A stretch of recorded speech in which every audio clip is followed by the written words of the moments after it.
आज आप सबके बीच में मैं पहले भी एक बार मीरापुर मेरा आना हुआ था और तब मैं सिर्फ आपकी बेटी के हैसियत से आई थी।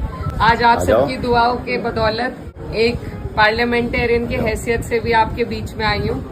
लेकिन पहले मैं आपकी बेटी हूँ और बहन हूँ और आप लोगों से हमारा जो ताल्लुक है वो वोट का तो है नहीं क्योंकि एरिया अलग हो गया, लेकिन दिली लगाव है, दिली ताल्लुक है क्योंकि आपका क्षेत्र वो खुशनसीब क्षेत्र है जिसे मेरे वालिद साहब ने अपने अंतिम वक्त में उन्होंने यहाँ की पैरवी करी, यहाँ की सरपरस्ती करी और आपको ऐसा उनका वक्त मिला बेशकीमती कि जब वो अपनी राजनीतिक जीवन में परिपक्व हो गए थे तब उन्हें आपकी खिदमत करने का मौका मिला। इसीलिए मुझे लगता है कि आप लोग उन्हें आज भी अपने दिल में जिंदा रखते हैं, उन्हें याद करते हैं और बस यही ताल्लुक है, वहीं से ये डोर चली आ रही है।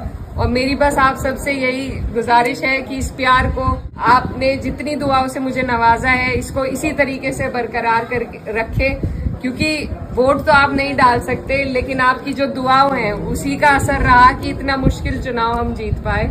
और मैं भले ही अपने क्षेत्र की पैरवी करूं लेकिन आप लोग मेरे से दूर नहीं हैं, बहुत नजदीक हैं। जहां भी जिस भी लायक मैं हूं, आप लोगों का कोई ऐसा काम, कोई ऐसी अड़चन जिसे मैं दूर कर सकूं तो वो मेरे पास जरूर आइएगा आप। और इंशाल्लाह जैसे मेरे वालिद साहब आप सबके लिए खड़े रहते थे मैं भी उसी तरीके से खड़ी रहूंगी।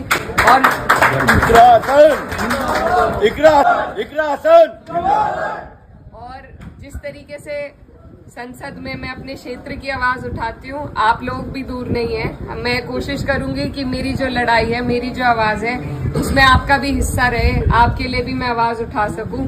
और ये घर हमारा पुराना घर रहा है, नजीर भाई हैं, इनसे पुराना ताल्लुक है, तो ये ताल्लुक ये इसी तरीके से बरकरार रहेगा।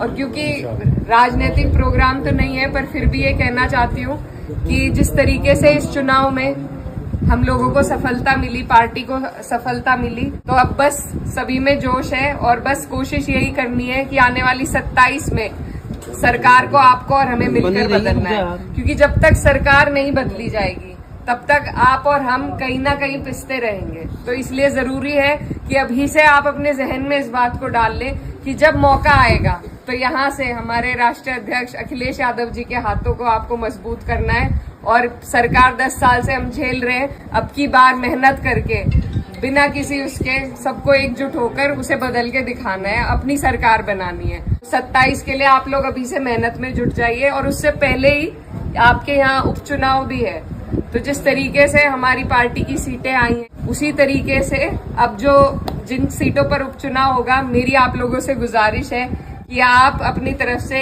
एक उदाहरण पेश करें कि सारी सीटें समाजवादी जीते। तो मैं तब भी आऊंगी जब चुनाव होगा, उस दौरान भी आना होगा, लेकिन अभी से मैं आपको पहले ही रिजर्व करके जा रही हूँ कि आप लोग सब आने वाले उपचुनाव में समाजवादी गठबंधन का साथ दे, प्रत्याशी कोई भी हो, अपने नेता के हाथों को हमें मजबूत करना है, तभी हमें आपको मजबूती मिलेगी। तो बस आप सबसे दुआओं की दरख्वास्त है। बहुत बहुत शुक्रिया।